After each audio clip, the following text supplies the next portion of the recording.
Okay, now's when we maybe. Do we have to do this now? Okay. Well, All right. apparently, yeah. Yeah. All right. So Let's get it out of the way.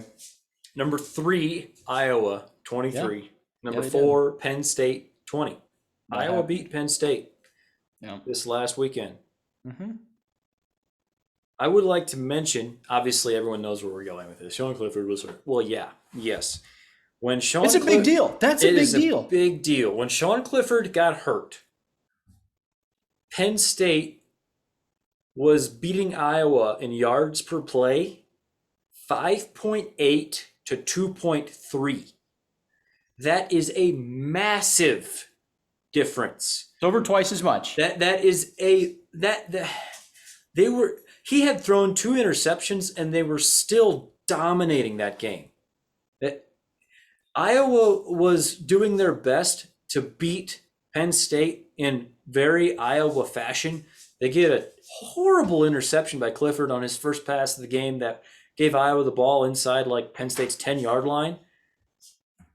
And it didn't matter. Penn State was still went up 14-3 and they were on the verge of blowing them out. If you don't think that, you're just looking at it with extremely homerish glasses. Let me find this game. This game. Hold on one second. I'm trying to find some stats on this. There we go. Sorry, this is not good podcasting here. But Pull them up on the fly. Yeah. Iowa finished at 4 yards per play, Mm-hmm. which was an improvement from when Clifford left. Now, if you assume they would have still improved on offense, they still would have been almost 2 entire yards per play behind Penn State, which is the kind of number you see in a blowout. Like, just flat out, Penn State is way better than Iowa. Now, that being said, I have no idea how Penn State does not have a competent backup quarterback. We now see why Sean Clifford has been their quarterback for forever without Mm-hmm. serious challenge. Mm-hmm. What? That was some of the worst quarterbacking I have ever seen in a Ever. Division One game, Ever. ever. How does Penn State not have a better backup than that? I have zero answer for it. Okay, Will Levis was their backup quarterback, Right. transferred to Kentucky, right, and was playing well for Kentucky. But okay, that is inexcusable. That he was so unprepared. Again, hate to bash on college kids that much. This was awful. This So was bad. this was it is. There are multiple quarterbacks in high school football in my county that could have done better than that. Multiple. I And think you're you right.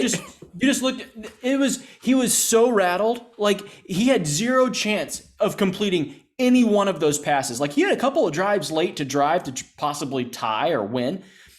He had no chance. Zero chance of completing passes. None. He had no chance. He had guys open. He had guys open and was just, I mean, he was so amped up. He lost all his mechanics. He lost all his footwork and was just chucking the ball. Like just completely, like he was Bo Nix without the arm talent. Like it was yeah, not great. There were multiple times when I was watching and he made a throw or missed a throw, I should say. And I'm Yeah, like, he didn't make any.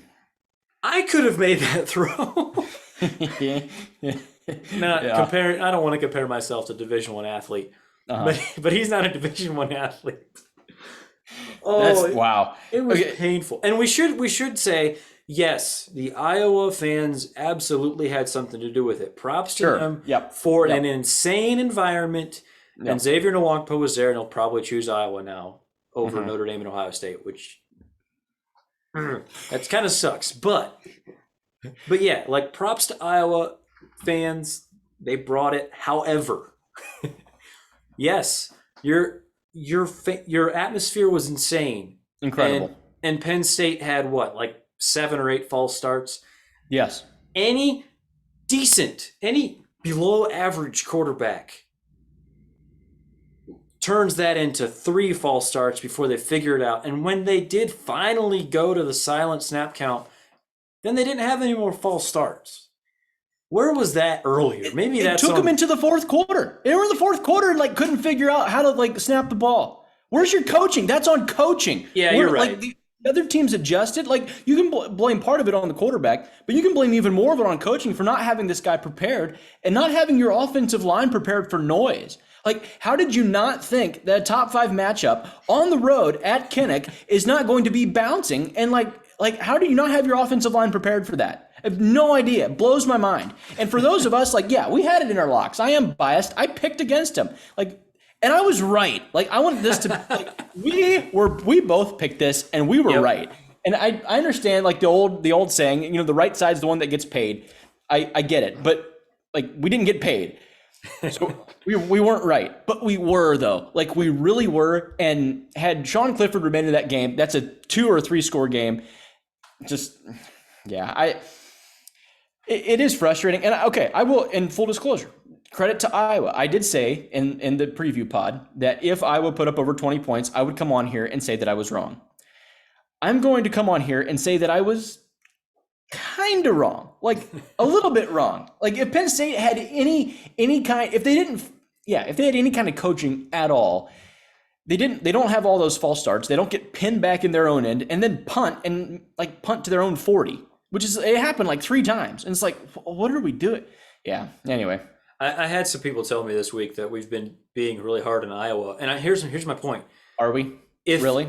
If they were ranked 13 instead of 3, then I'm good with it. I don't care. I'm good with it. And I'm not even saying they don't deserve the ranking because they have beaten some good teams. I'm saying they're not that good.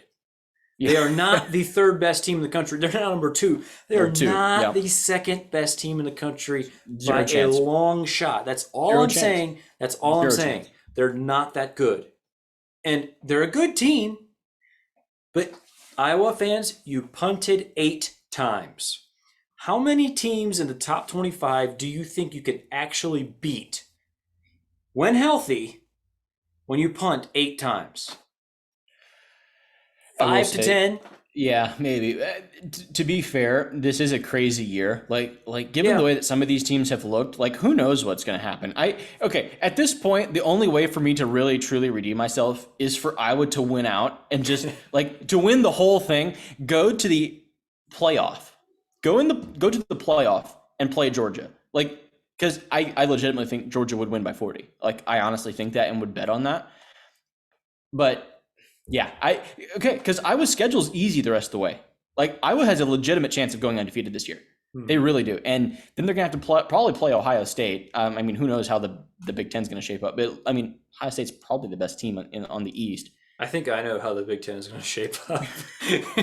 I think Ohio State will win going away. And yeah, of course. They're going to win by 30 points. Like, how is Ohio State against that team at a neutral site? Because let's be honest, the rest of your big games are going to have to be at a neutral site, and you don't get your home crowd. You're going to get absolutely destroyed. Like, I honestly believe that. And, are we being unfair to Iowa? Yeah, their defense is better than I thought. Their defense is slightly better than I thought, and their offense is marginally better than I thought. It's ugly still. It's ugly. But it's marginally better. They might be the 10th best team in the country. Oof. They might. Yeah. Probably not, but they might be. Who would you pick right now to be? Would you pick Cincinnati or Iowa? Cincinnati. Oklahoma. Notre Dame. Would you really? I think I would. Florida. I think Florida would beat Iowa. Florida. I will say the Notre Dame one, I could definitely see Iowa just rubbing Iowa all over that game and beating Notre Dame for sure. Like I'm not saying necessarily that Notre Dame would beat Iowa, but I think Notre Dame is a better team than Iowa. Just sure. Yeah. I don't know. We'd probably just wrap it up and get on with it. To Iowa fans, I did say I would apologize. I was wrong. I say that begrudgingly because actually deep down I think I was right. But yeah, right side's the one that gets paid. We took a loss. That is the first one that me and you have agreed on that we did not win. Right. And that's a rough one to go out on. That is a rough one to go out on. So that counts as a bad beat. Yeah, it does. Yes, it does. That is a bad beat, even though it wasn't really close at the end because Yeah, because Penn State had zero chance of moving the ball in the second. Zero chance. Zero The chance. entire fourth quarter. Possibility. None. They had no Penn chance of moving the State, ball. if they got a first down, it was a miracle. Like they were just complete. It was totally dysfunctional. And part of that's on coaching. Like I want to put a lot of that on coaching. I think Franklin doesn't get quite enough heat because that's awful. Like the fact that because they were still switching in the fourth quarter between the clap between just like snap on the clap or just where the guard just flashes his hand from the center. Like, how are you still working on this in the fourth quarter? You work on this. I mean, it takes you a drive maybe to figure out if we can actually still hear the clap. It's not like Kinnick was loud the whole time. And all the false starts, and it was, I don't know. Anyway, it's frustrating. It's frustrating. Hard for the program, but hey, you know what? We're going to bounce back in our locks this week, and we're going to be better. That's right.